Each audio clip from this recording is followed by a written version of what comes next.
And with so many restrictions and so many problems that Shabana has been mentioning about, for someone to structure a constitution that is going to take care of it, and for so many other greats that came after him to follow that constitution to the T. बाबा साहब के बारे में कुछ भी बोलना मुझे ऐसे लगता है कि जैसे सूरज को रोशनी दिखाना होगा।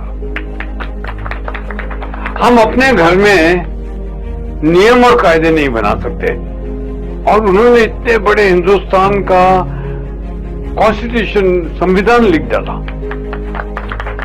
देखिए, आजादी जीतना एक बात होती है, आजादी पाना एक बात होती है, लेकिन आजादी को संभालना बहुत मुश्किल है। इन्हीं के संविधान की वजह से आज हम सब लोग सुरक्षित महसूस करते हैं, even the small, big, all the genders. Baba Saheb ने कहा था कि संघर्ष में अगर गुजरना है तो गुजर जाए सारा जीवन, पल पल में जालिमों से समझौता, ये मेरे बस था। और साहब ये भी कहते थे कि समाज का मान ऊंचा रहे, इसके लिए आपको अपनी पूरी शक्ति से लड़ना चाहिए, और आपका संविधान कहीं कोई खरीद न ले, इसके लिए आपको सुचेत भी रहना चाहिए। बाबा साहब भारतीय संविधान के निर्माण डॉक्टर अंबेडकर ने संविधान का निर्माण करके देश को एक ऐसा वातावरण दिया जिससे सभी धर्म और जातियों के लोग मिलकर देश का निर्माण कर सके।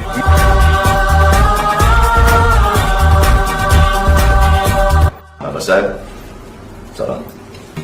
जय भीम। दोस्तों, आपके साथ मैं कुछ विचार शेयर करना चाहता हूं जो मेरे मन में हैं बाबा साहब के बारे में। मुझे हमेशा वो एक ऐसे महापुरुष नजर आए जो सिर्फ दलितों के लीडर, मैंने कभी उनको नहीं माना, मैंने उनको अपना खुद का लीडर माना। वो न सिर्फ हमारे देश के लीडर हैं लेकिन पूरे विश्व के लीडर हैं, क्योंकि वो हमको इंसानियत सिखाते हैं, जो सबसे बड़ी चीज है इंसानियत। उनकी जो सीख है समानता की। मुझे लगता है कि हर इंसान, जो चाहे वो दलित ना भी हो, पीड़ित हो, शोषित हो, तकलीफ में हो, अंडर प्रिविलेज्ड हो, उन सब के लिए वो बहुत ही एक प्रेरणा थे। उन्होंने एक उम्मीद की किरण थे, और उन सबको उन्होंने रास्ता दिखाया। और हर इंसान को जो इंसानियत में यकीन रखता है, जो इंसानियत को अपना धर्म मानता है, वो सारे लोग मुझे लगता है कि बाबा साहब के फॉलोअर्स हैं। मुझे खुद बहुत उनसे प्रेरणा मिली है। दो चीजें मुझे बहुत खास लगती हैं बाबा साहब के बारे में। एक ये कि जब भी मैं कभी दिक्कत में होता हूँ, कभी मुश्किल में होता हूँ, कभी मैं किसी चीज के लिए आवाज उठाता हूँ जो मुझे सही लगती है, या और भी कोई बात जहां मुझे हिम्मत दिखाने की जरूरत पड़ती है, जहां मुझे उस सिचुएशन में कभी डर लगता है, मैं हिम्मत हारने लगता हूं, तब मैं बाबा साहब के बारे में सोचता हूं। क्योंकि वो एक इंसान थे जिन्होंने कभी हिम्मत नहीं हारी। चाहे उनके सामने कितनी भी बड़ी कठिनाई हो, कितना भी बड़ा चैलेंज हो, उन्होंने अपना संघर्ष हमेशा जारी रखा। वो निडर थे, और उनकी ये एक खास क्वालिटी है जो जिससे मुझे बड़ी प्रेरणा मिलती है। दूसरी जो क्वालिटी मुझे उनकी बेहद पसंद है, वो है इनके दिल में जो प्यार था, जो प्रेम था। अपने लिए तो हम सब सोचते हैं, अपने परिवार के लिए हम सब सोचते हैं, अपने दोस्तों के लिए हम सब सोचते हैं, लेकिन बहुत ही रेयर वो इंसान होते हैं जो और लोगों के बारे में सोचते हैं, जो सबके बारे में सोच सकते हैं। तो आप सोचिए कि ऐसा इंसान, उसके मन में कितनी संवेदनशीलता, कितना प्यार होगा उसके दिल में कि वो इंसानियत के लिए सोच सकता है। ये दो चीजों से मुझे हमेशा उनसे बहुत ही प्रेरणा मिली है।